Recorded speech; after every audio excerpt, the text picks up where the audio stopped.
Hola, profe. Hola chicos, ¿me escuchas bien? ¿Se escucha bien el audio? Sí, Ok.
Tres.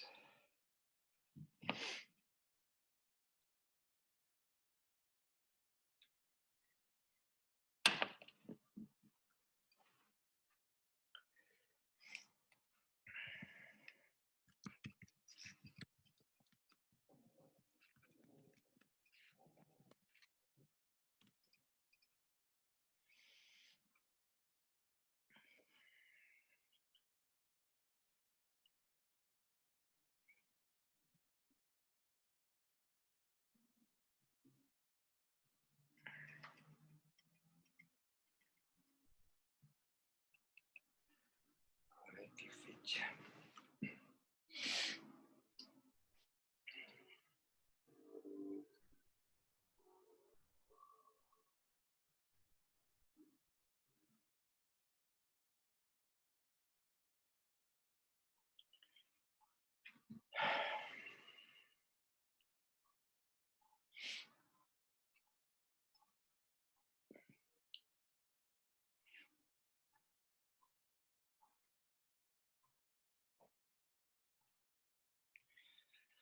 Estoy tratando de leer los nombres y apellidos a ver si me voy familiarizando con los nombres y apellidos de ustedes.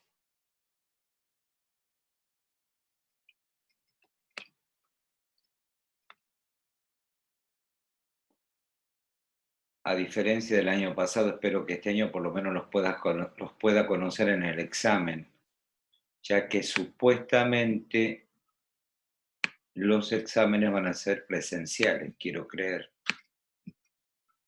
Espero que se pueda.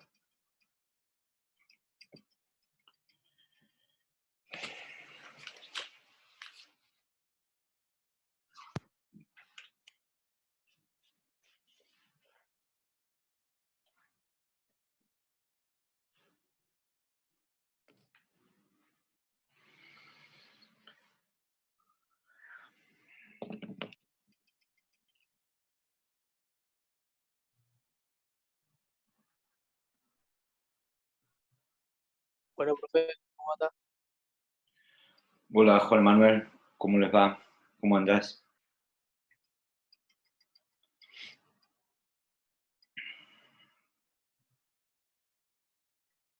Está bueno que ustedes puedan abrir y cuando quieran preguntar algo por micrófono y luego lo cierran.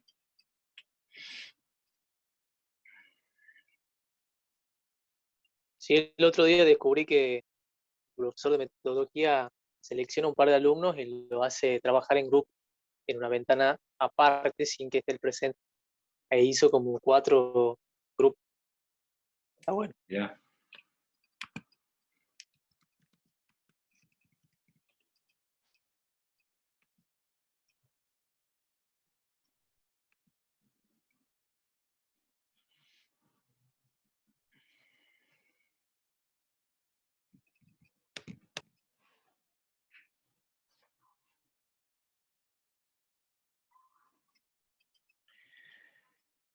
Bueno, mientras se van uniendo, no se olviden de ir colocándome todas las clases, el nombre y apellido y documento por el tema de la asistencia, que después sección alumnos me...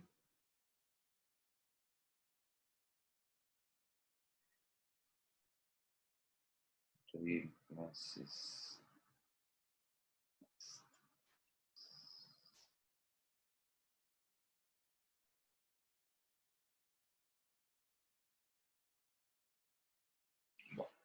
Es bueno.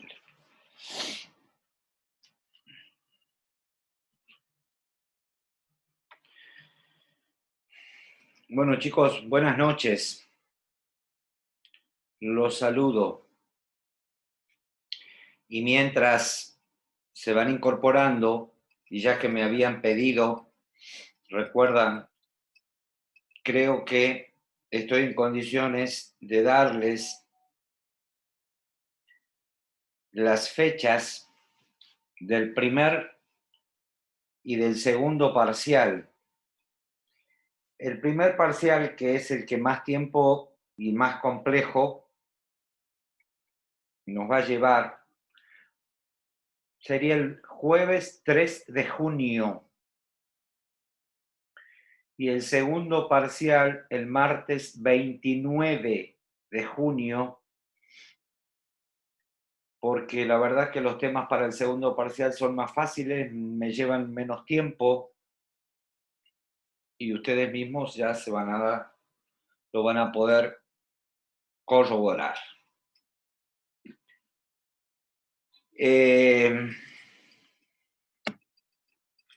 Bueno, quiero que disfruten, más que disfruten, aprovechen,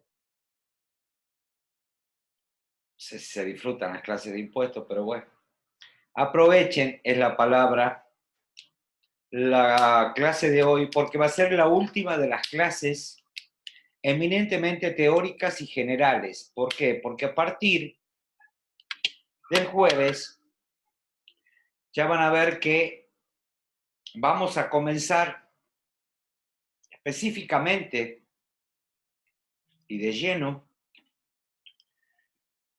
con los impuestos que ustedes van a aprender a liquidar, porque ustedes van a aprender a liquidar impuestos. Si bien es cierto, no con el grado de lo que lo puede hacer un contador, porque hay montones de cosas que no tengo tiempo para dárselas con la profundidad que esta materia se la da en la carrera de contador público, lógicamente, pero en términos generales ustedes van a poder, tienen que aprender a liquidar impuestos. Ese es el objetivo final. Bueno, en la clase de hoy, ¿qué nos había quedado pendiente de la unidad? De la unidad 1, del capítulo 1, que es meramente introductorio. Recuerden que lo último que habíamos visto, que la verdad que la clase anterior me llevó bastante tiempo, lo último que habíamos visto era la clasificación de los tributos, la clasificación, perdón, de los impuestos, no de los tributos, porque ya habíamos dicho que los tributos es un término mucho más amplio y que los tributos a su vez se clasifican en impuestos, tasas y contribuciones. Cuando habíamos hablado de la clasificación de los tributos, yo les había dicho que les había hecho un resumen muy, pero muy acotado de cómo se pueden clasificar los impuestos, que es a lo que nosotros de acá en más nos vamos a dedicar, impuestos,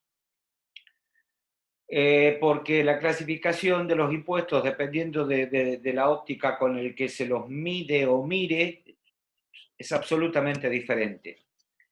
Pero les diría que la clasificación más importante en los impuestos está entre dividirlos entre impuestos directos o impuestos indirectos. Que los impuestos directos, como su palabra lo indica, eran aquellos que recaían directamente sobre el sujeto pasivo obligado al pago. En cambio, los impuestos indirectos son aquellos que de alguna manera indirectamente se lo puede trasladar a un tercero. Y el clásico ejemplo de eso habíamos dicho que era el IVA, que es un impuesto trasladable y por ende es el mejor ejemplo de impuesto indirecto. ¿Y por qué les hice también hincapié en esta clasificación primaria de impuestos directos versus impuestos indirectos?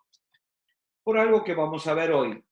Ustedes tienen una hojita muy pequeña donde tienen como título Distribución de la potestad tributaria entre el Estado Nacional y las provincias. ¿Qué quiere decir eso? Piensen ustedes ya saben que hay fiscos a nivel nacional, a nivel provincial, a nivel municipal, etc. La propia Constitución Nacional ha establecido cómo se va a distribuir esta potestad tributaria entre la nación y las provincias.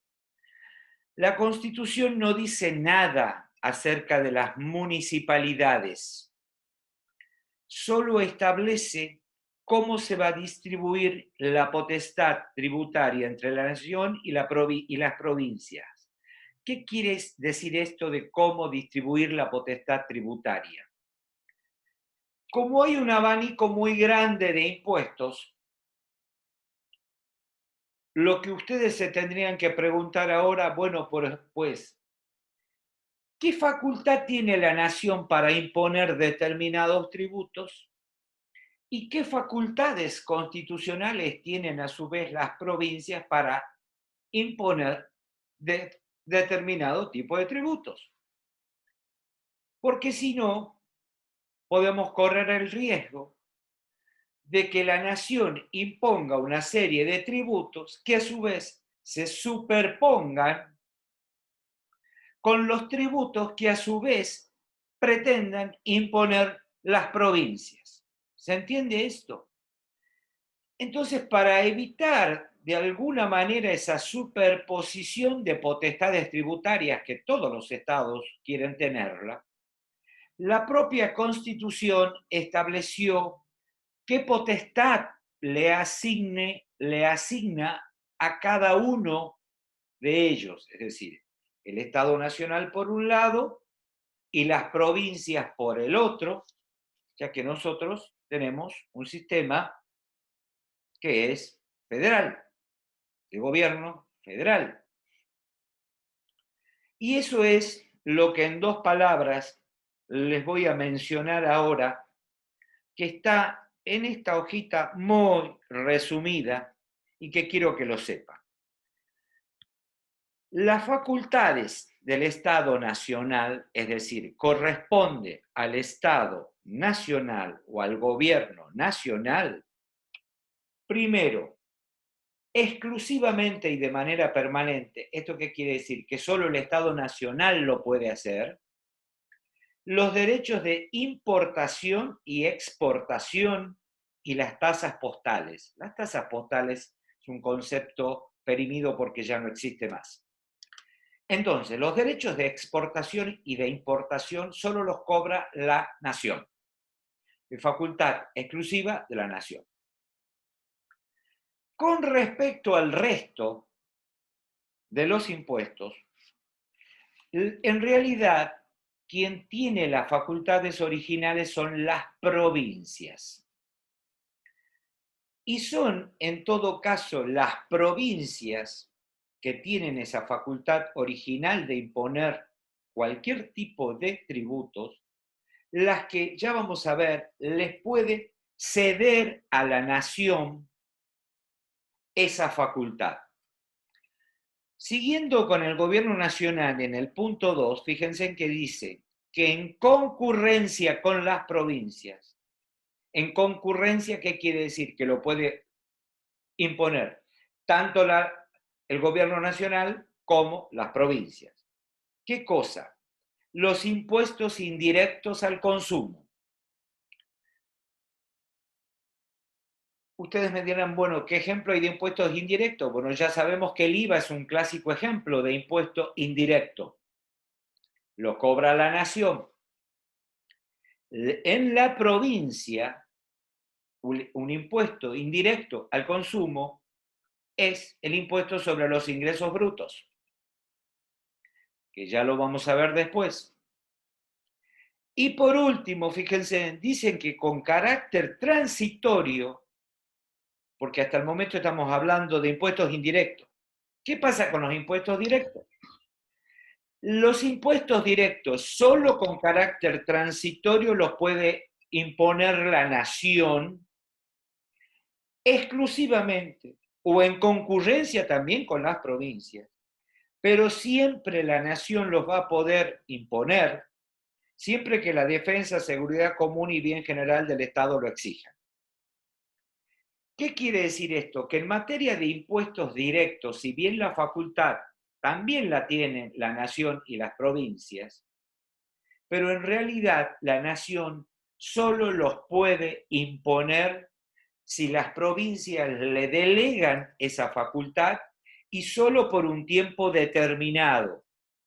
Y siempre que la defensa, seguridad común y bien general del Estado lo exijan, lo que pasa que esta palabrita que dice la Constitución, en este país, como vivimos en emergencia económica, la nación los impone y no es por un tiempo determinado, como dice acá, con carácter transitorio.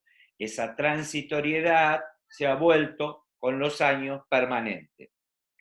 Y si ustedes se fijan, al final dice corresponden a las provincias y es por decantación o lo mismo que hemos visto desde el punto de vista de la nación. Los impuestos indirectos los puede, habíamos dicho, los indirectos los puede imponer en forma conjunta con la nación. Y los directos es de facultad propia de las provincias, pero que los puede, esa facultad, la puede delegar al gobierno nacional para que sea el gobierno nacional el que imponga ese impuesto directo. Clásico ejemplo del impuesto directo es el impuesto a las ganancias. Entonces, ¿por qué el impuesto a las ganancias es un impuesto nacional? Viene de acá, porque las provincias le cedieron a la nación la potestad de cobrar ese impuesto directo. Y ustedes se preguntarán, ¿y por qué las provincias le pueden haber otorgado o trasladado esa potestad que originalmente es de las provincias para que lo cobre y lo recaude la nación? Si es recaudación que las provincias están dejando de percibir. Lo que pasa es que todos los impuestos que las provincias le han otorgado a la nación la facultad de cobrarlos, la nación se lo reintegra o devuelve a las provincias a través de algo que se llama la ley o el régimen federal, palabra que deben haber escuchado, régimen federal de coparticipación de impuestos. ¿Qué quiere decir esto? Que si bien la nación los recauda porque las provincias le pueden haber otorgado esa facultad originaria de las provincias, no es gratuita, es para que luego la nación se lo reintegre a las provincias y se lo distribuya a las provincias en función de unos porcentajes que están expresamente previstos en este régimen federal de coparticipación federal de impuestos o de recursos tributarios que cobra la nación y que luego lo coparticipa con las provincias a través de un sistema de porcentajes que tiene cada provincia, que surge de una vieja ley 23.548 de enero del año 1988. Ustedes dirán, la ley es vieja, sí, y raramente la ley es vieja y nunca todos los gobiernos tienen el propósito de modificarla y nunca se la modificó en todos estos años, porque claro, no es tan fácil que las provincias y la nación se pongan de acuerdo de cómo van a distribuir esa torta de recaudación que tiene la nación y que luego se lo tiene que de alguna manera devolver a las provincias. Lógicamente, parte se queda la nación de esa torta y parte y el resto de la torta se la coparticipa entre las provincias. Y por supuesto que es una lucha entre quien logra una mayor porción de esa torta, hablando de las distintas provincias que integran el sistema federal del país, que ya sabemos que tenemos un gobierno nacional en la capital federal y las 24 provincias. Esa es una discusión vieja que no se ponen de acuerdo, pasan los gobiernos y esta ley sigue, porque, claro, no es tan simple. Porque uno puede decir, bueno, por ejemplo, el IVA que lo cobra la nación, uno puede decir, bueno, pero ¿por qué no le dan, por qué la nación no le da a cada provincia, por ejemplo, el IVA que los habitantes de cada provincia consumen o pagan mediante el consumo? ¿Se entiende esto? Lo que pasa es que si uno toma ese parámetro, se perjudican las provincias más pobres y se benefician las provincias más ricas o con mayor cantidad de habitantes. ¿Se entiende esto? Piensen ustedes, que si yo, por ejemplo, para distribuir el IVA o armar este régimen de coparticipación federal, le voy a decir, bueno, a Tucumán le voy a devolver lo que los tucumanos hayan pagado mediante la compra o consumo de bienes. Bueno, pero vamos a estar claramente en desventaja con una provincia como Buenos Aires, que tiene 8, 10 o no sé cuántas veces más población que la provincia de Tucumán. O con una provincia más pobre, donde justamente también la idea de este régimen federal de coparticipación de impuestos es que las provincias más ricas sean un poco más solidarias con las provincias que menos tienen o que menos recursos tienen o que han sido menos dotadas por la naturaleza, llamémosle así. ¿Se entendió en términos generales esto? Solo quiero que sepan esto, que por eso es que hay impuestos nacionales y hay impuestos provinciales. No es gratuita esa distribución. Esa distribución de potestades también está o surge de la propia Constitución Nacional. Y es ahí donde para distribuir esa potestad, la Constitución diferencia entre impuestos directos e impuestos indirectos. Y ustedes ya saben qué significan uno y qué significan otros. ¿Qué es un impuesto directo? ¿Qué es un impuesto indirecto? Bueno,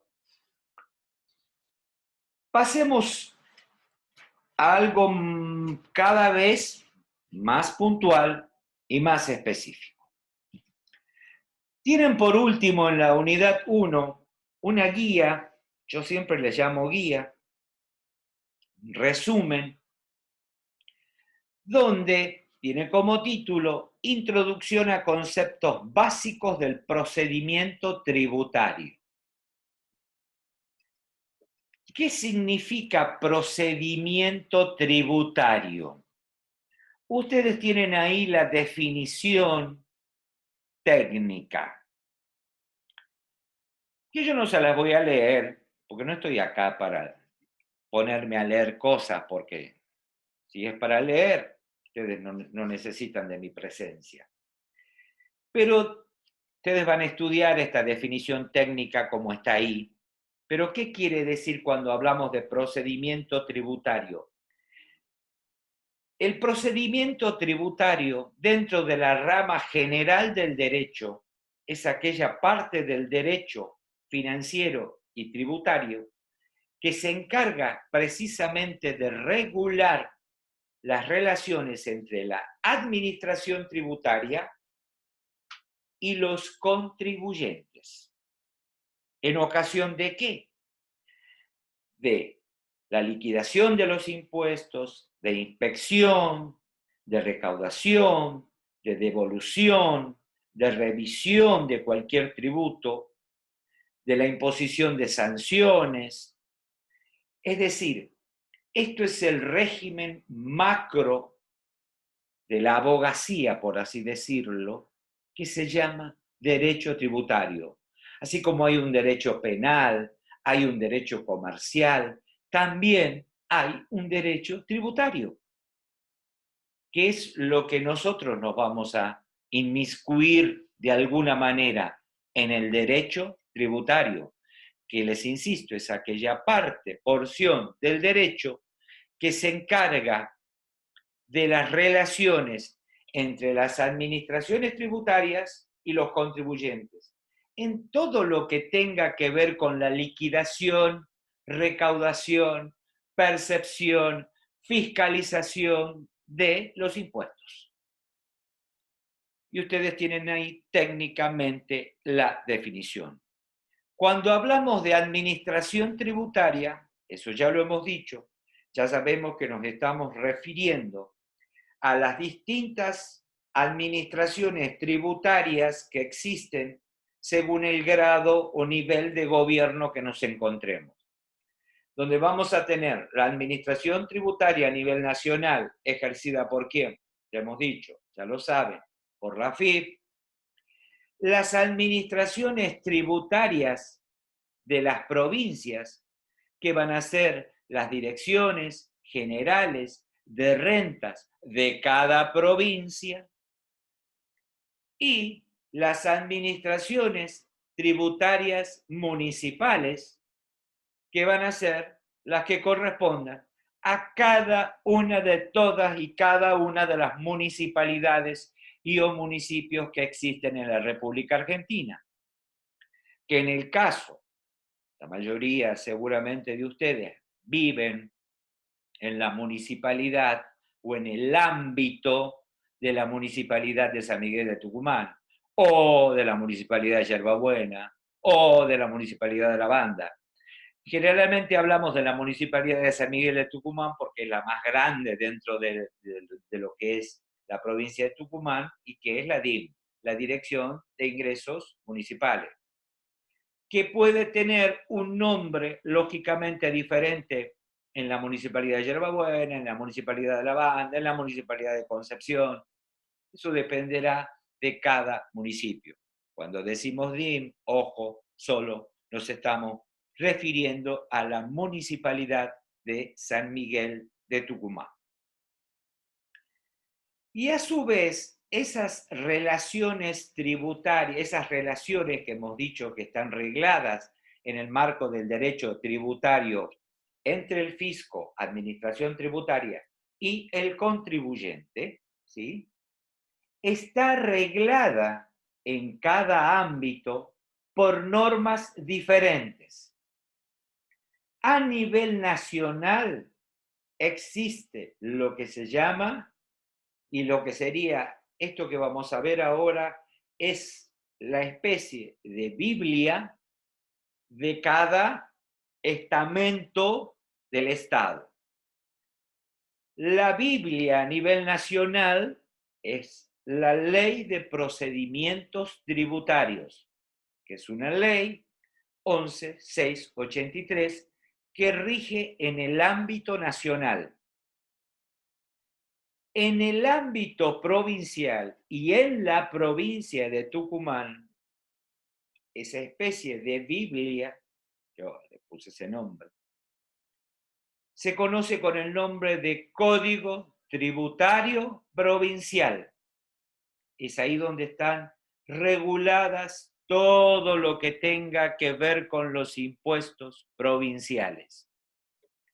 Y a nivel municipal existen lo que se llaman o códigos tributarios municipales, que son los menos, porque en general la mayoría de las municipalidades se manejan con lo que se denomina ordenanzas municipales, que es a través de estas ordenanzas municipales que es donde se establece esta regulación de obligaciones del fisco y del contribuyente.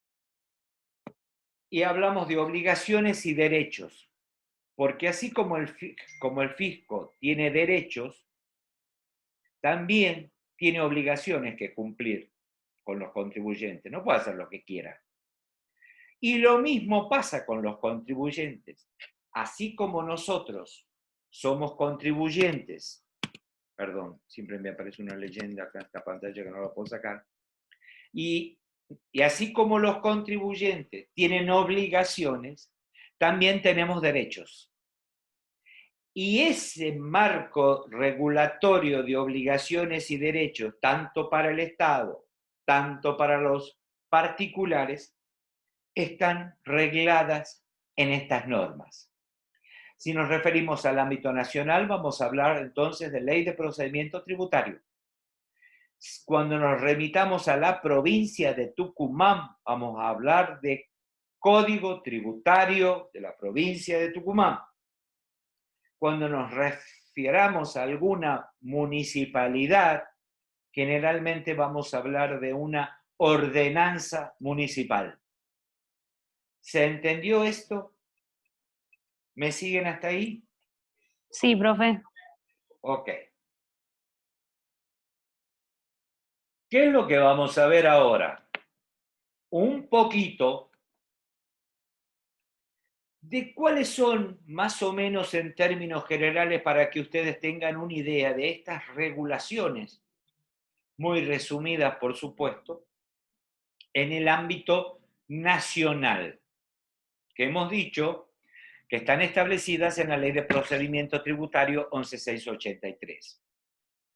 Y en honor a la verdad, solo vamos a ver en el ámbito nacional, no solo por una cuestión de tiempo, sino porque también, en general, cuando ustedes van, por ejemplo, a la provincia y al código tributario, en general se podría decir, o lo mismo pasa con las ordenanzas, que son una especie de copia de la nación, que son una especie de copia, o sea, no es que la provincia no inventó nada, las municipalidades no inventaron nada, generalmente han tomado lo que ya está escrito y regulado en el ámbito nacional. Por eso es que los voy a introducir un poquito a cuáles son estas especies de regulaciones que ustedes van a encontrar en esta ley, o en el Código Tributario de la provincia de Tucumán, o en alguna ordenanza municipal, porque todas tienen una misma matriz copiada del ámbito nacional. ¿Qué es lo que ustedes tienen ahí en la guía? En realidad, creo que esto no les dije, pero sería bueno que en cada clase, si pueden tener, o en la pantalla del ordenador, o no sé, de cómo me siguen, o si lo pueden tener impreso, para que me puedan ir siguiendo con la clase, creo que quizás les resulte mejor o más práctico a ustedes, aunque no necesariamente. Lo importante es que entiendan, para que después, si no lo tienen, cuando lo lean, sepan de lo que están leyendo o estudiando. Bueno, eso es lo que vamos a ver ahora. En el ámbito nacional, hemos dicho, tenemos como marco legal la Ley de Procedimiento Tributario número 11683. ¿Qué es lo primero que se define en esa ley de procedimientos tributarios? Me define cuáles son las funciones y las facultades de la AFIP. Justamente, por lo que le decía hace un rato. La AFIP no puede hacer lo que quiera. El fisco no puede hacer lo que quiera. Todo está regulado, tanto los derechos como las obligaciones de las partes.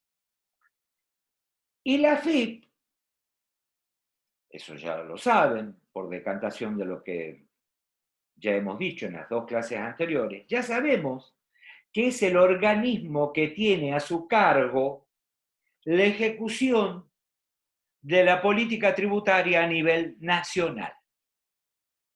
Ya lo saben, ¿no es cierto? Ya lo hemos dicho.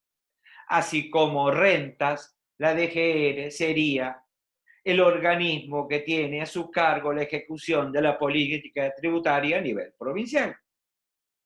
Y, por lo tanto, lo mismo podemos decir de la DIM. ¿Se entiende? Es el organismo que tiene a su cargo la ejecución de la política tributaria municipal. ¿Se entiende? Porque es como un espejo, como una copia de lo que pasa a nivel nacional, en el ámbito provincial y en el ámbito municipal. Bueno, ¿y cuáles son esas facultades y esas funciones de la AFIP? Tiene 3 facultades: aplicación, percepción y fiscalización. Perdón, algo pasó.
Profesor, Sí, ¿me escuchan?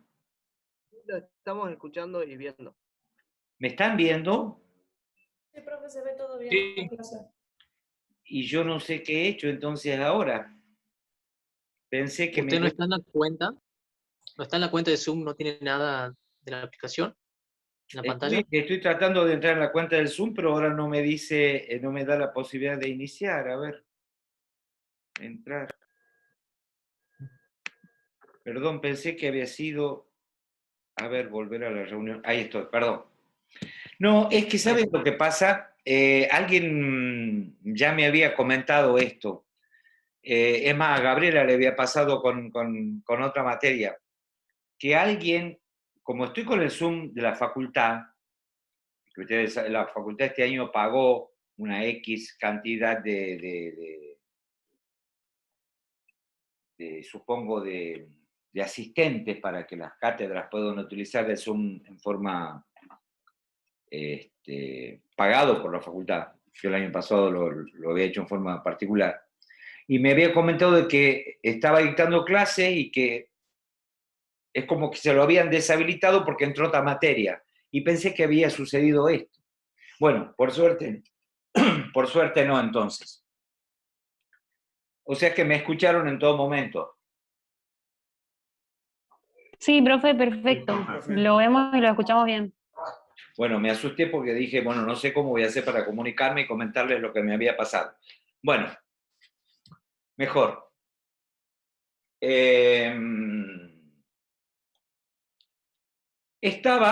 Estábamos con las funciones de la FIP. Les decía que la FIP tiene, dentro de las funciones, dentro de sus facultades,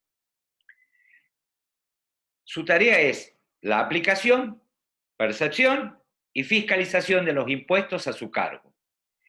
¿Qué es aplicación? Ahí tienen las definiciones. Es la regulación entre las relaciones entre la FIP y los contribuyentes. ¿De acuerdo? Ustedes tienen ahí las definiciones técnicas, yo no voy a perder tiempo leyéndole técnicamente o doctrinariamente estas definiciones. Percepción, como su palabra lo indica, tiene la facultad otorgada por ley para percibir los tributos nacionales. Y fiscalización, también como su palabra lo indica, tiene la facultad de fiscalizar el cumplimiento que efectúen los contribuyentes y los responsables, que son los sujetos pasivos de los tributos, de fiscalizar el cumplimiento que esos sujetos pasivos efectúen el cumplimiento o cumplan con las normas adecuadamente, en tiempo y forma, con todas las normas legales vigentes.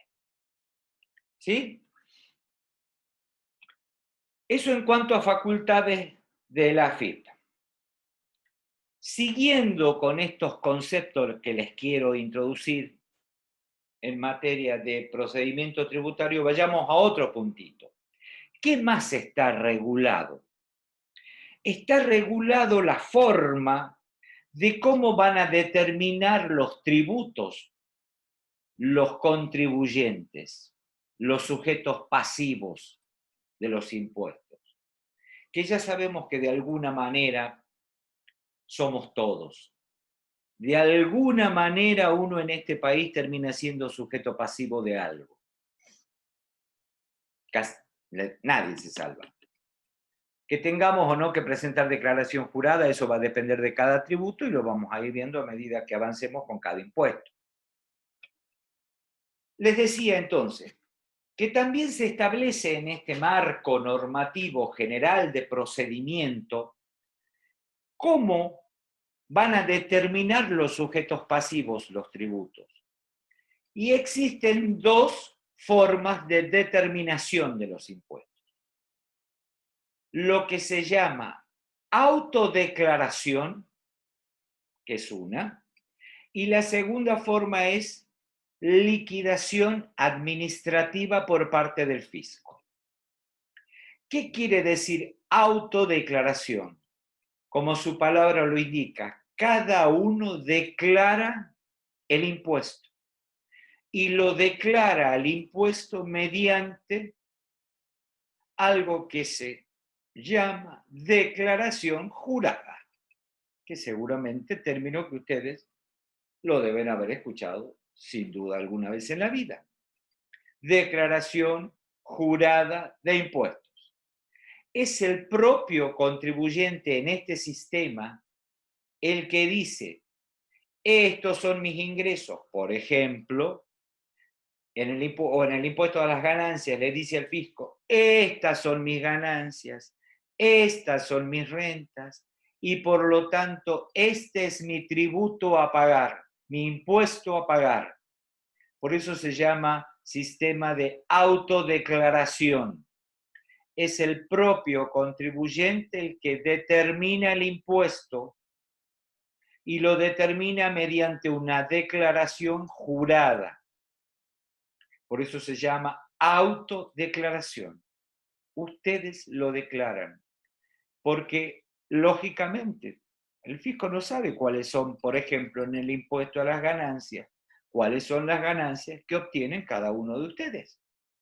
Son ustedes los que les tienen que decir al fisco cuáles son las ganancias que han obtenido y cuál es el impuesto que les corresponde pagar por dichas ganancias. Por supuesto que con el transcurso del tiempo y al día de hoy, también esto lo deben haber escuchado y lo deben saber, casi el 100%, si no el 100%, de la presentación de las declaraciones juradas se efectúa vía Internet. Ya no existe casi el papel que uno va a presentar para que le sellen y le entreguen una copia de la declaración jurada. Casi todas las declaraciones juradas hoy por hoy se presentan vía Internet. Quizás haya alguna municipio, en el ámbito provincial casi todo, en el ámbito nacional todo, en el ámbito provincial les diría que en un 99%. Y en el ámbito municipal, pues bueno, dependerá de la importancia del municipio. Quizás haya municipios no tan importantes, con una gran cantidad de población, que no tengan quizás al día de hoy todavía los medios tecnológicos suficientes como para exigirle a los contribuyentes que presenten la declaración jurada vía Internet y no lo tengan que hacer vía una entidad bancaria. O que vayan y la presenten ante el propio fisco municipal. Esa es la autodeclaración, como su palabra lo indica, es el propio contribuyente el que autodeclara, autoliquida, a través de una declaración jurada. ¿De acuerdo? No es tan difícil de entender eso. ¿Y cuál es el otro sistema que existe? Porque solo hay dos. El otro sistema es el de liquidación administrativa. ¿Qué quiere decir liquidación administrativa? A diferencia de la autodeclaración, es el fisco el que liquida el tributo y les dice a ustedes, señores, tienen que pagar tantos pesos. Hay dos impuestos, o tres, si se quieren. Les diría que en el ámbito nacional, hoy por hoy casi no hay ejemplos de autodeclaración administrativa. Sí las hay en el ámbito provincial y en el ámbito municipal, por lo menos de la ciudad de San Miguel de Tucumán.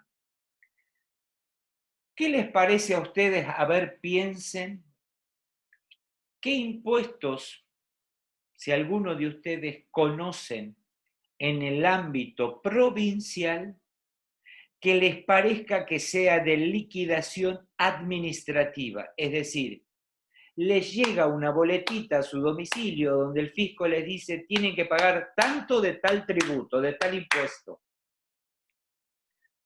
¿Alguno conocerá como para darme ese ejemplo? Puede Ingresos ser brutos provincial. A ver, vayamos por partes. Primero alguien me dijo, ¿puede ser qué? el porcentaje del recibo de sueldo que le saca el sindicato, o nada que ver. No. Puede ser, sí, profe. Esperen, porque le quiero contestar a... No vi quién me dijo lo del sindicato. Fíjate que... Yo, profe, ¿Quién? Juan Manuel. Juan Manuel, Juan. Justamente si me estás hablando de sindicato, yo creo que no sé si vos me preguntaste o alguien me preguntó la vez pasada. Si hablamos de sindicato, ¿hablamos de qué? De relaciones laborales. Y ya les he dicho, las relaciones laborales, derecho laboral, no tienen nada que ver con el derecho tributario. ¿Estamos de acuerdo? O sea, nunca el tema laboral empleado en relación de dependencia es un tema totalmente diferente. No tiene nada que ver con el mundo impositivo. ¿Ok? Alguien sí me dio un ejemplo concreto a nivel municipal, el sí, que era la contribución que incidía sobre los inmuebles en concepto de alumbrado, barrido y limpieza. ¿Recuerdan? La municipalidad les liquida el tributo. Muy bien. Y hay dos clásicos ejemplos a nivel provincial. Ingresos brutos puede ser. No, porque ingresos brutos depende de tus ingresos. Y yo como fisco no puedo conocer tus ingresos. Ingresos brutos se determina por declaración jurada. Piensen El un impuesto al poquito. automotor. Muy, Profe, le hago una pregunta. muy Por bien, Martín. ejemplo, con los ingresos brutos, cuando uno hace una venta, no sé, por ejemplo, con Mercado Pago o algo de eso, ya directamente te liquidan en las ventas los ingresos brutos. ¿Por qué me dice eso? Que No, no es así. eso lo vamos a ver después. Después, Ah, bien. Carlos, después haceme acordar, porque vos te estás refiriendo a otra cosa. Creo que Bien. Martín, puede ser, me dijo Sí, impuesto. al automotor. Muy bien. El impuesto al automotor es de liquidación administrativa. Y ustedes dirán, ¿lo liquida el fisco? Lo liquida el fisco. ¿Y sobre qué base? Bueno, ¿el fisco sabe qué auto tengo yo? Y sí. ¿Por qué lo sabe? Porque tiene la información de dónde? Del registro automotor. Y el porcentaje del impuesto, ¿sobre qué base lo aplica el fisco? Sobre una base del valor de ese automotor que está dado justamente por la Dirección Nacional del Registro Automotor. ¿Se entiende? Entonces el fisco no necesita de ustedes para liquidar el impuesto. Lo liquida administrativamente, les manda la boletita a su casa, en algún momento. Ahora con el tiempo cada vez esto de mandar la boletita a la casa va a ser historia a medida que transcurra el tiempo. ¿Por qué? Porque se supone que ustedes pueden entrar directamente y sacar las boletas por internet. ¿Se entiende esto? Pero muy bien, Martín, el impuesto automotor es un clásico ejemplo a nivel provincial de lo que es un impuesto de liquidación administrativa. Lo liquida y lo determina el fisco. El fisco me dice, su impuesto, señor, es tantos pesos. Bien. Y hay otro clásico, súper clásico, a nivel provincial. ¿El inmobiliario, profe? Muy bien, Jerónimo. El impuesto inmobiliario también. El impuesto inmobiliario es otro clásico ejemplo, bien luciano, de liquidación administrativa. ¿El fisco sabe quiénes son los titulares de inmuebles? Por supuesto que lo sabe. ¿Por qué lo sabe? Porque tiene, lógicamente, acceso al padrón del registro inmobiliario. ¿Y cómo sabe el valor que tiene, el valor fiscal que tiene cada uno de esos inmuebles? Porque tiene acceso a las evaluaciones fiscales de la Dirección de Catastro. Entonces tiene la base, sabe quién es el titular, lo único que tiene que hacer es base por alícuota, determina el impuesto. Y le dice, señor, su impuesto es tantos pesos. ¿Se entendió esto? La diferencia abismal cuando hablamos de impuestos autodeclarativos versus impuestos que se determinan por liquidación administrativa. No tiene nada que ver una Profesor cosa con la otra. Sí, Jerónimo. Martín, no sé si Perdón. estoy confundido, pero aquí cuando cobraban, por ejemplo, el impuesto a las ganancias, ¿eso también sería administrativo o nada que ver? ¿Quién te cobraba el impuesto a la ganancia? O sea, no sé, capaz estoy confundido, pero creo que cuando liquidaban el sueldo, No, que pero había no. un... Bien, pero esa es otra cosa. Pero ese es tu empleador, no el fisco. Eso Ah, ya vamos a entrar en eso. ok, gracias. Bien. Sigamos. ¿Qué otras cosas muy importantes se definen en este marco general de procedimiento tributario? Las normas sobre el domicilio fiscal, muy importante.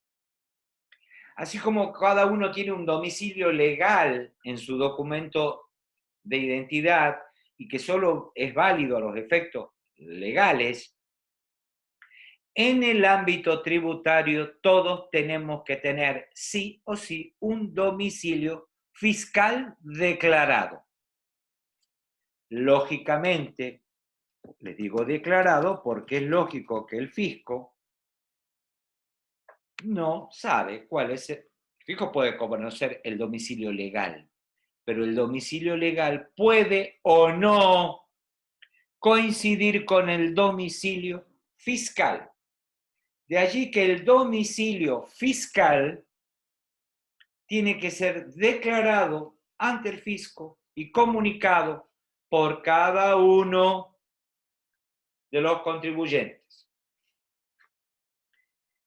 Y yo ahí les copié y les pegué, es bastante largo y se lo dejo como tarea, en el artículo 3º de la ley 11.683, ustedes lo van a leer, lo van a estudiar, están las pautas que se define o que definen, mejor dicho, cómo se determina el domicilio fiscal de los sujetos.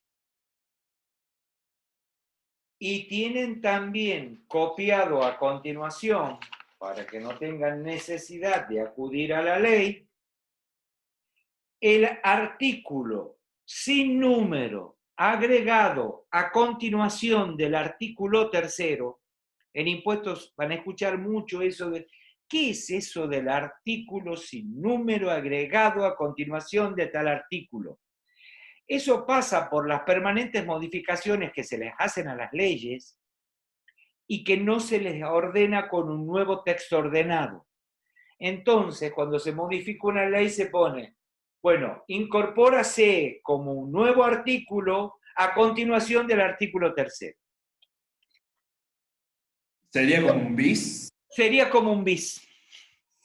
Lo que pasa es que se dieron casos de que hay artículos 3 bis, 3 ter, 3 ya no sé, tantos bises de bises de bises de bises por las permanentes modificaciones que llega un momento en que uno se vuelve loco y dice, bueno, pues, ¿por qué no se sientan y le ponen y lo ordenan de nuevo al texto ordenado? Pero sería como una especie de decir 3 bis, tal cual.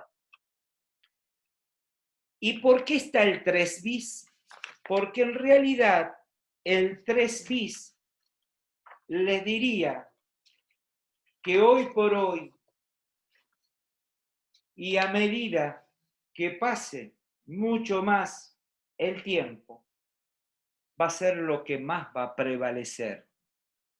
Con una palabrita que seguramente, domicilio fiscal seguramente, que ustedes alguna vez lo deben haber escuchado, y aunque más no sea uno por deducción, puede decir, si alguien nos pregunta, ¿qué es domicilio fiscal? Bueno, uno puede decir, bueno, es el domicilio que yo tengo declarado ante el fisco, ¿no es cierto? Cualquiera de nosotros, cualquier ciudadano, quizás si ustedes le preguntan, ¿qué cree usted que significa domicilio fiscal? Creo que cualquiera más o menos puede estar en condiciones de responderlo por una cuestión lógica de deducción. El domicilio que yo tengo declarado ante el fisco, que en honor a la verdad es eso. ¿Cuáles son esas pautas? Están en el artículo 3º. Pero la modernidad ha determinado en este 3 bis lo que seguramente va a ser el único domicilio que de acá a un par de años seguramente va a existir y que se llama domicilio fiscal electrónico. Que como ustedes se imaginarán, no es ni más ni menos que el mail, la casilla de correo de cada uno de nosotros, o la casilla de correo si hablamos de un sujeto empresa, de una empresa. ¿Estamos de acuerdo? Profe, Sí, sí, Rocío. ese es el que das de alta cuando te inscribís en la FIP, el domicilio electrónico fiscal. Es que hoy por hoy, cuando uno se inscribe ya sí o sí, nos piden domicilio fiscal electrónico. Por eso les digo que puede haber gente que aún no lo tenga porque todavía no está obligado, porque esto es una cuestión que ya viene desde hace un tiempo, pero va a llegar un momento en que el único domicilio que va a tener todo el mundo va a ser el domicilio fiscal electrónico. Hoy por hoy, vos muy bien lo has dicho, si te vas a inscribir mañana, ya sí o sí te van a pedir domicilio fiscal electrónico. Entonces, yo les dejo para que ustedes lo lean al artículo 3º, estudien, porque tienen mínimamente que saber, porque en realidad hoy por hoy coexisten ambos. Si se van a inscribir, van a tener que dejar un domicilio postal y un domicilio fiscal electrónico. Y eso viene a colación del punto que sigue. ¿Qué otra cosa más dentro de todo este marco se establece? Las normas sobre la obligación de inscripción de los contribuyentes y los responsables.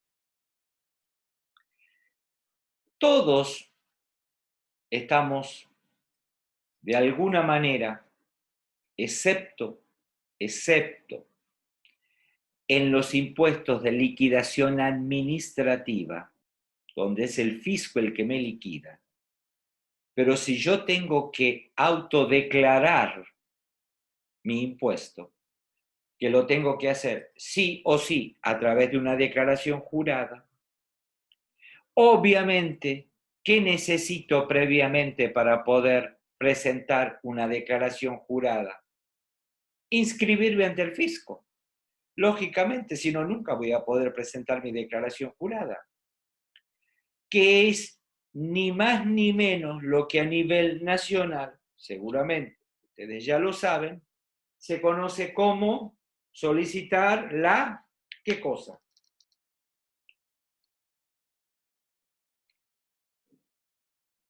¿Cómo se llama el número con el que en este país... El quit, exactamente. El quit. ¿Qué significa quit? Supongo que lo saben.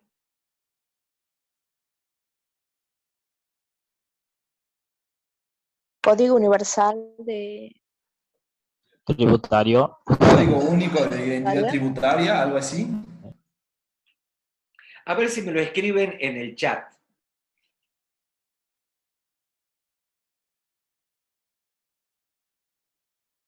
Pero no lo googleen, no me hagan esta vez trampa.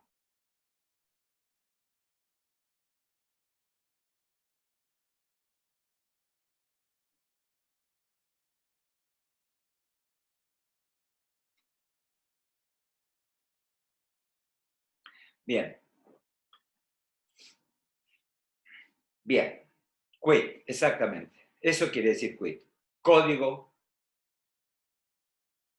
que no es código, es clave única de identificación tributaria.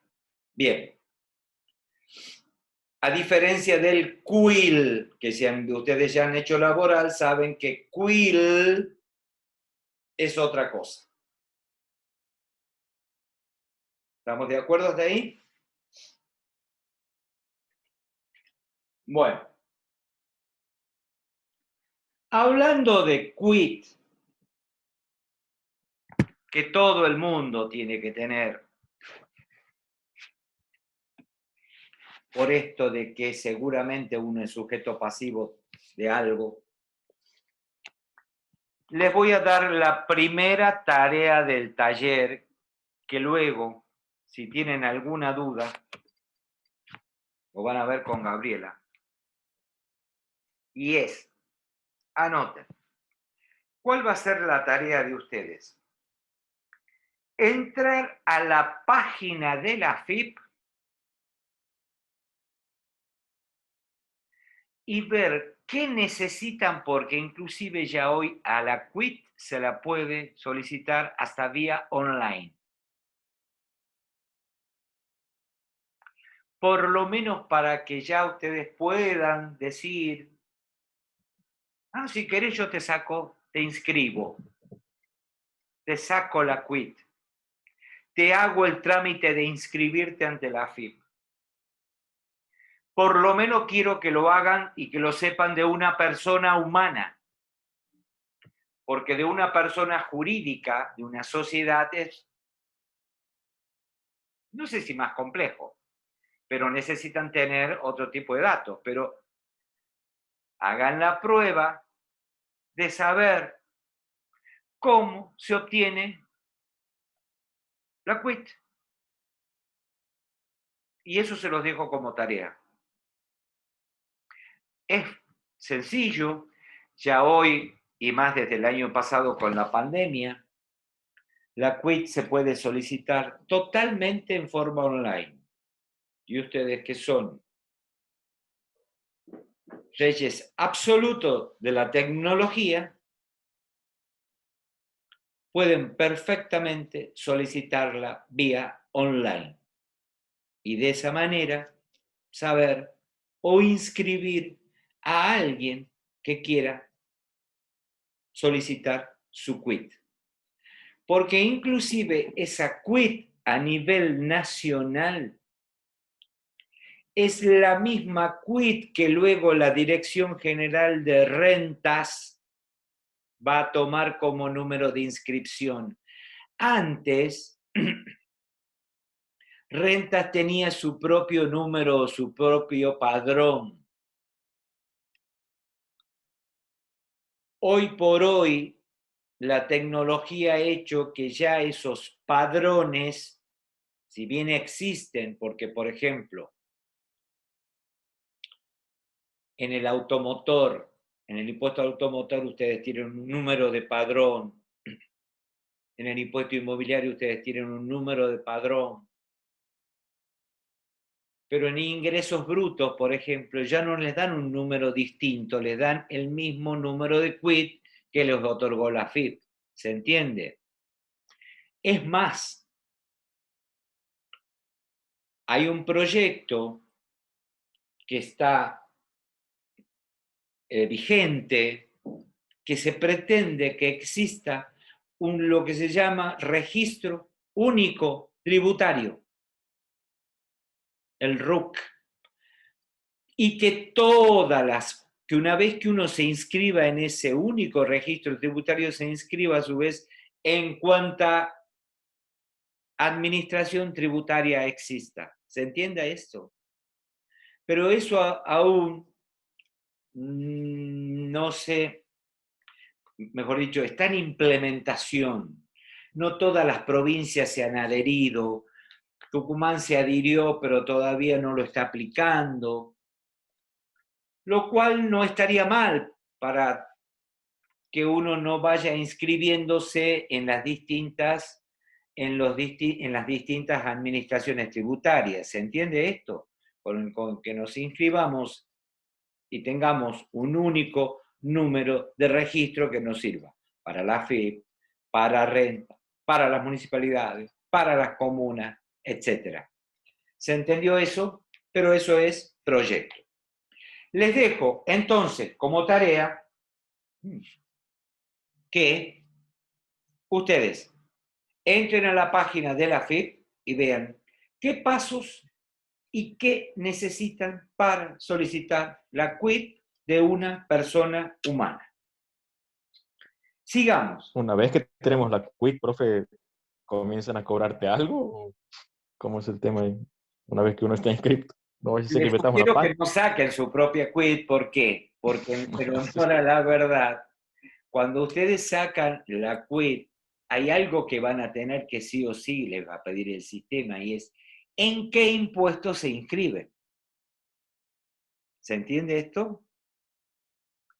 Yo esto, o sea, si no mañana me van a querer matar, no se les vaya a ocurrir sacar la quit e inscribirse en algo porque después ni Cristo les va a sacar esa quit. Quiero que entren a la página de la AFIP para que puedan ver cuáles son los pasos o qué se necesita de documentación para que ustedes puedan solicitar la quit o si quisieran, pudieran llegar a estar en condiciones de inscribir a alguien. ¿Se entiende? Porque uno saca el quit porque necesita darse el alta en algún impuesto. Si no, no saca la quit. ¿Para qué quiero una quit si no tengo que presentar si no estoy obligado a presentar una declaración jurada? ¿Se entendió eso? Así que por Dios no vayan a querer ir a solicitar su quit. De todas maneras, si el mismo sistema, si no le están, si paralelamente no te das el alta en un impuesto, no creo que te la otorguen. ¿Se entiende? Bueno, Sí, profe. sigamos.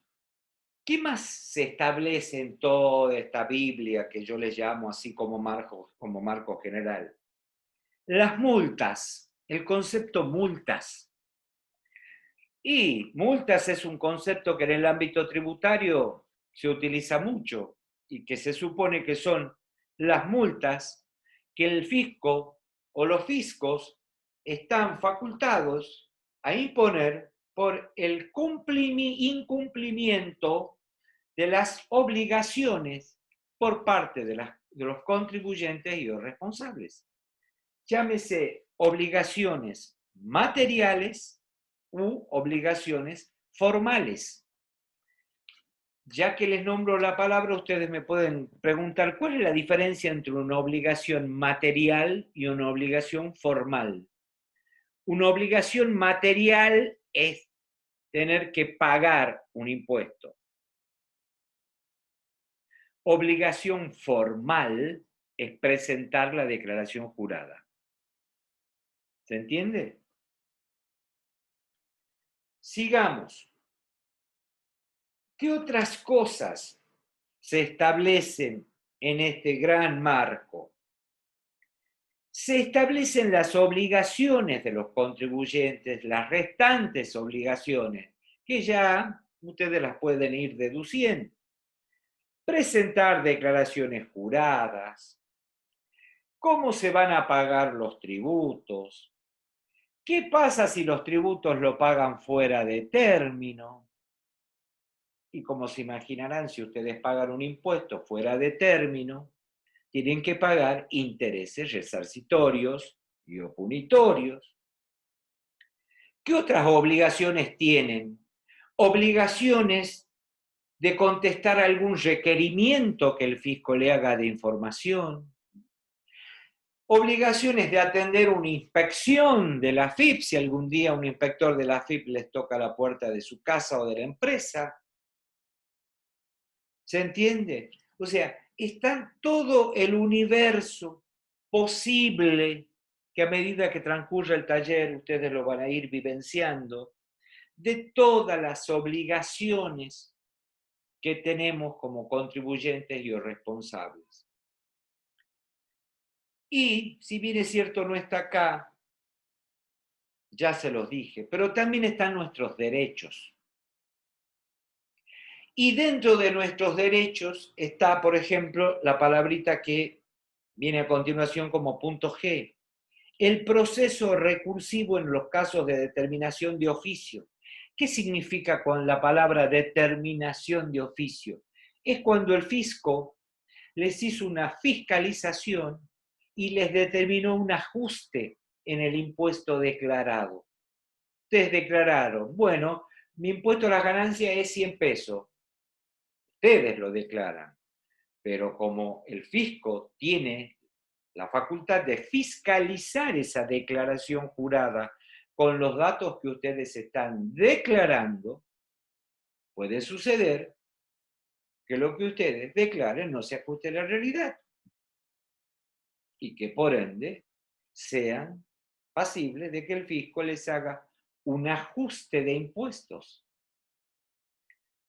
¿Tiene la facultad el fisco de hacerlo? Obvio que la tiene. Pero así como el fisco tiene la posibilidad de decir su impuesto está mal declarado, en vez de 100 es 300, ustedes tienen el derecho de poder estar o no de acuerdo con esa determinación o con ese ajuste impositivo a través de lo que se conoce como un proceso recursivo, es decir, recurrir esa determinación en sede administrativa, que sí o sí lo tienen que hacer para recién, inclusive, poder llegar ante la justicia si no se ponen de acuerdo entre el fisco y el contribuyente. ¿Se entiende esto? ¿Se entendió más o menos esto último que les dije del procedimiento recursivo? Y para terminar, algo que de alguna manera se ve que lo conocen o lo han escuchado o lo han vivenciado, y por eso me lo preguntaron. Otra cosa que también está establecido en esta ley de procedimiento tributario y que lo van a escuchar mucho, pero mucho en este país, lo que se conoce como regímenes de retención y percepción de tributos o de impuestos en la fuente. ¿Qué significa? ¿Por qué el fisco o por qué la ley recurre o los autoriza a que los fiscos crean estos regímenes de retención o de percepción de impuestos? Es para recaudar anticipadamente los impuestos. Ese es el objetivo. Recaudar en forma anticipada. ¿A través de qué? De un régimen de retención o de un régimen de percepción. Yo se los dejo como tarea de que ustedes lean, porque es muy cortito, qué es una retención y qué es una percepción.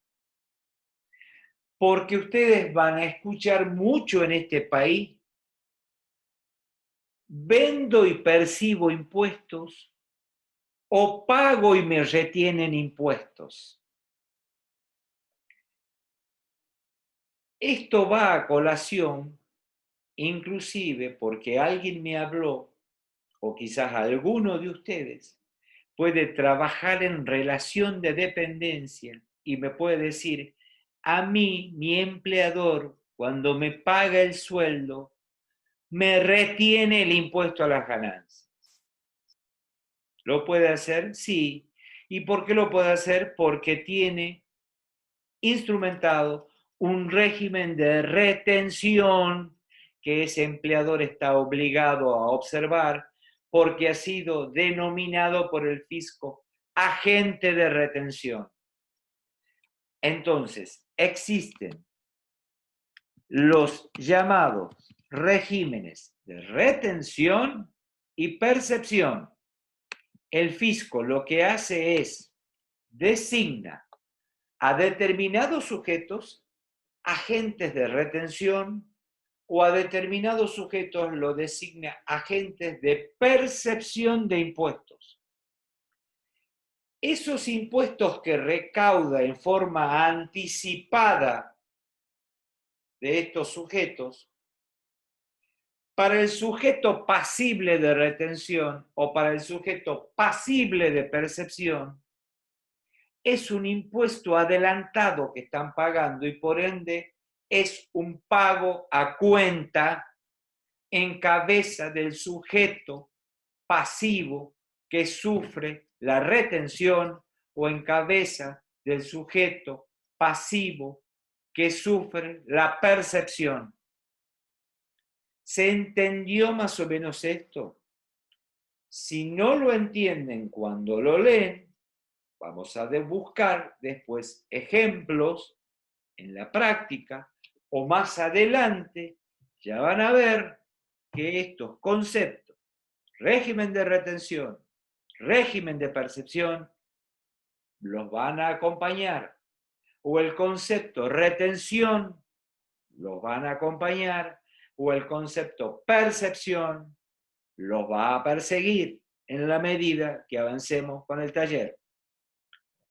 Solo quiero que sepan qué significa conceptualmente y de dónde viene esto de los regímenes o la posibilidad que tienen los fiscos de instrumentar regímenes de retención o percepción de impuestos en la fuente. ¿Y qué significa ¿Profe? una retención y qué significa una percepción? Sí. A ver, tengo entendido entonces que el agente de retención sería el empleador o la empresa, ¿no es cierto? El pasivo sería el empleado y el de percepción me he perdido ahí. ¿Quién sería el de percepción? Bueno, lo que pasa es que vos me has dado perfecto, un solo ejemplo de los tantos regímenes que hay de retención. Está perfecto, Martín. En los regímenes de percepción se dan mucho a nivel provincial y es cuando se vende. Por eso es que primero les diría que para que entiendan bien, tengan en claro en qué qué es una retención y qué es una percepción. Cuando tengan claro la definición, vamos a buscar ejemplos y ahí van a entender mejor cuándo hay un régimen de percepción. El régimen de percepción se da en la venta.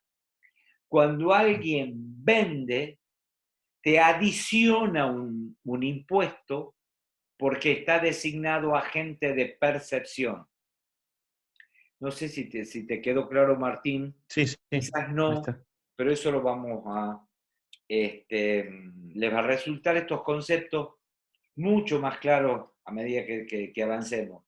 Pero quiero que sepan bien y estudien y busquen un ejemplo de un régimen de retención y un ejemplo de un régimen de percepción.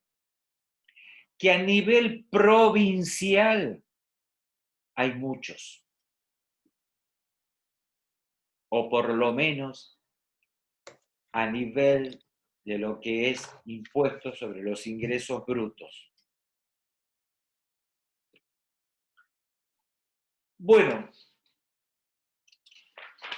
con esto, fíjense que obviamente yo les resumí, no sé, en 40 ya, en 1 hora y 20, lo que podría llevarme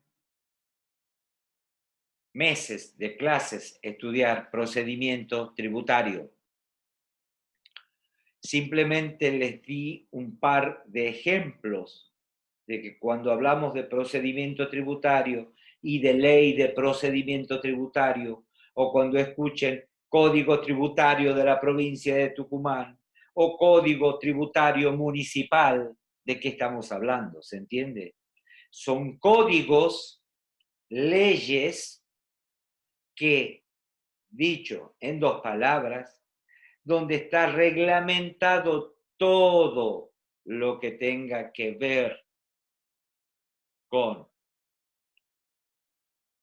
cómo se determina un tributo, cómo se paga un tributo, cómo se presenta, cómo se inscribe, todas las relaciones posibles entre los contribuyentes y los responsables. ¿Se entendió eso? Y lógicamente, ya les digo, es tan amplio que podemos estar 3 meses hablando. Y esto se acuerdan que cuando, y ya con esto termino, ¿se acuerdan que cuando habíamos hablado de los distintos tributos que existen en el ámbito nacional, provincial, municipal? Bueno, si tienen insomnio alguno de estas noches, acá hay un mero detalle de un listado de tributos nacionales vigentes, provinciales vigentes, municipales vigentes. Cuando hablamos de municipales me estoy refiriendo a la municipalidad de San Miguel de Tucumán, y como verán, si ustedes suman, no llegan a los 166, porque obviamente, pero para que se den una idea de lo complejo que es esto. Bueno, con esto terminamos la unidad 1, y ya van a ver que a partir del jueves vamos a comenzar de lleno directamente con los impuestos, primero en el ámbito nacional, y vamos a comenzar con el impuesto a las ganancias. Y es tanta la información, y ya no hace falta que yo se lo repita, es mucha la información. Todo lo que les di hasta acá es como un gran cuentito, así como que yo, muy general, muy genérico, muy abstracto no, pero genérico, general. Lo que vamos a ver a partir del jueves es norma legal, ley del impuesto a las ganancias, y ustedes a partir del jueves y hasta que rindan el primer parcial tienen que saber liquidar el impuesto a las ganancias. Y otro impuesto de menor importancia, pero que está muy relacionado con el impuesto a las ganancias, que también lo van a ver para el primer parcial, que es el impuesto a la transferencia de inmuebles de personas físicas y sucesiones indivisas.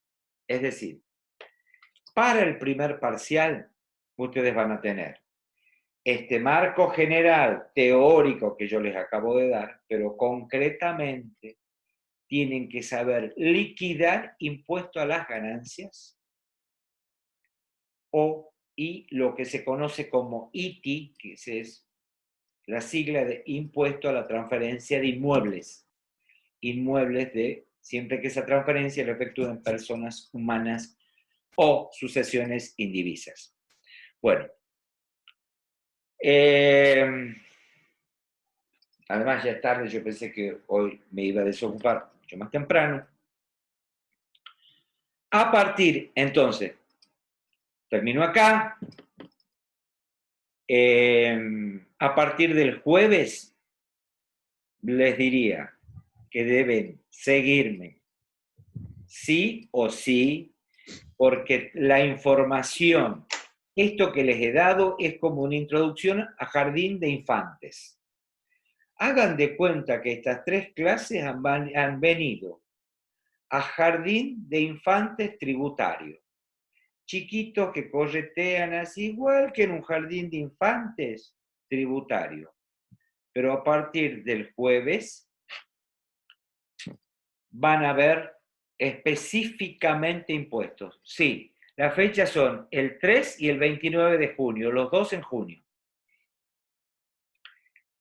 Y ustedes ya mismos se van a dar cuenta por qué la diferencia entre uno y otro, y por qué les va a resultar mucho más difícil aprobar el primero que aprobar el segundo. Porque en el primero está ganancias. Y ganancias es un impuesto complejo, sumamente complejo y largo. Bueno, terminamos acá. De todas maneras, como siempre, si me quieren hacer una pregunta, los libero. Buenas noches, chicos. Y concretamente, les reitero, los espero el jueves con ya la unidad 2 que vamos a comenzar de lleno con el impuesto a las ganancias. Así que, Beto, bueno, profe, gracias.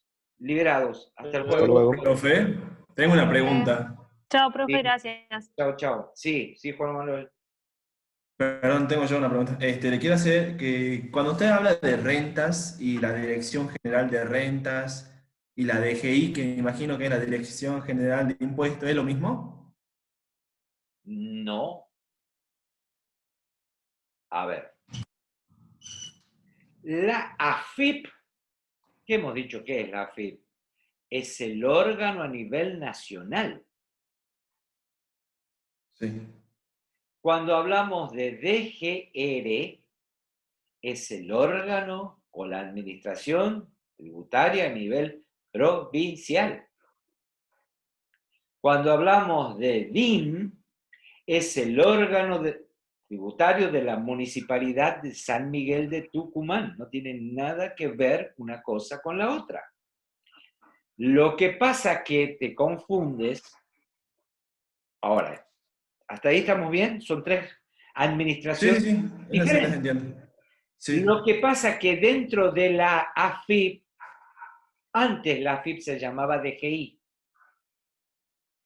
Lo que pasa que hoy la DGI es una parte de la AFIP, porque la AFIP se compone, y eso sí se los voy a decir, porque no se los dije, de tres grandes rubros: DGI, DGA y Dirección de los Recursos de la Seguridad Social. Eso sí se los voy a decir porque no se los dije. Pero eso es una cuestión interna de la AFIP. Pero ojo, a la primera pregunta que vos me hiciste. AFIP es la Administración Tributaria Nacional. DGR, Dirección General de Rentas, es la Administración Tributaria Provincial. Ah, bien. Y cuando usted habla de DGR y rentas es lo mismo, digamos. Ah, es lo mismo. DGR es la sigla. Bien. Profe, otra consulta. Con el tema de la ley de las ganancias, ¿hay que imprimirla? No, no necesito que la impriman porque yo les voy a ir dando, mencionando los Ah, bien. artículos, y ustedes en todo caso, si necesitan recurrir, pues entran a Infolec con el teléfono mismo y no necesitan imprimir. Bien, muchas gracias. No, de nada. Profe, ¿qué impuestos van para el segundo parcial? Para el segundo parcial van bienes personales, IVA, monotributo y alguna mención de los impuestos provinciales. Bien, profe, gracias. De nada. Rocío, ¿me preguntaste? Sí, ¿no? No sé quién. Sí. Ok, Rocío.